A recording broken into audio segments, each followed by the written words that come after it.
39వ division ప్రజలు స్వచ్ఛందంగా ముందుకొచ్చి అమ్మ మా ఓటు మీకే, ఈసారి నారాయణ సార్ గెలుస్తారని తమకు స్వచ్ఛందంగా చెప్తున్నారని ఆయన సతీమణి రమాదేవి అన్నారు. ఆయన 39వ డివిజన్ లో బాబు షూరిటీ భవిష్యత్ గ్యారంటీ కార్యక్రమం నిర్వహించారు. ఈ సందర్భంగా ఆయన మాట్లాడారు.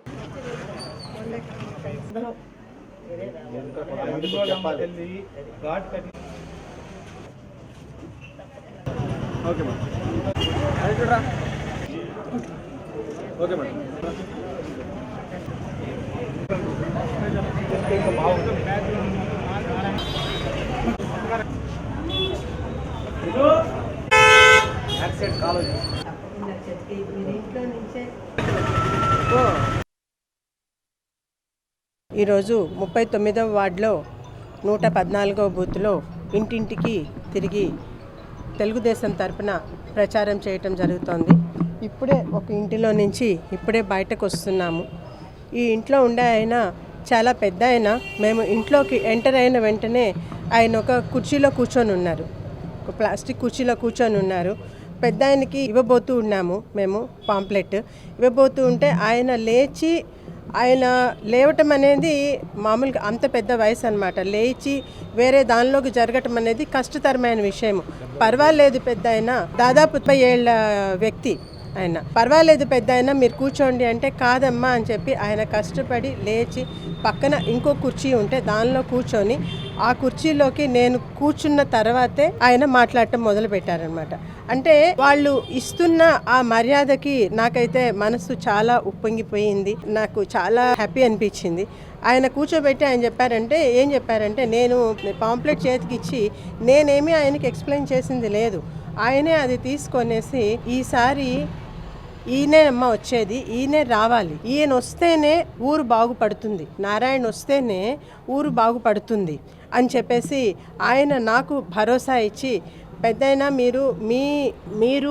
మీరు చేయగలిగినంత వరకు, మీరు చెప్పగలిగినంత వరకు ఎవరికైతే చెప్పగలుగుతారో వాళ్ళకి చెప్పి మాకు సహాయం చేయండి అంటే, నేను ఆల్రెడీ మాకు నా సమవయస్కులందరికీ తర్వాత మా ఫ్యామిలీ వాళ్ళకి నేను అందరికీ చేసి ఈ నారాయణ వస్తేనే మనకి ఊరి అభివృద్ధి జరుగుతుంది అనేది ప్రతి ఒక్కళ్ళతో నేను మాట్లాడున్నాను, అది నేను చెప్తూ ఉన్నాను. ఈసారి తప్పకుండా జరగబోయేది ఇదేను, ఇది జరగకపోతే మన నెల్లూరుకే ఇబ్బంది, మన నెల్లూరుకే లాసు అని చెప్పి ఆయన భరోసా ఇచ్చి పంపించడం జరిగింది. ఇటువంటివే మాకు అనేక రకమైన అనుభవాలు, ఇదే రకమైన అనుభవాలు మాకు ఎదురైనవి. నేను పేపర్ చేతికి ఇవ్వగానే ఆమె వెంటనే నాకు షేక్ హ్యాండ్స్ ఇచ్చేసి, మధ్య వయస్కురాలు షూరమ్మ అది చెప్పటం కూడా చాలా గట్టిగా అనమాట, షూర్ ఈసారి తప్పకుండా ఇదే చేసేది అంటే, పోయినసారి ఏమైంది అవన్నీ వద్దు, ఈసారి తప్పకుండా నారాయణ సార్కే వేసేది అని మాకు గట్టి భరోసా ఇచ్చి జరగటం జరిగింది. కార్యక్రమంలో భాగంగా పొంగూరు నారాయణ గారి సతీమణి రమాదేవి మేడం గారు 9వ డివిజన్లో 114వ బూత్లో పర్యటించడం జరుగుతుంది.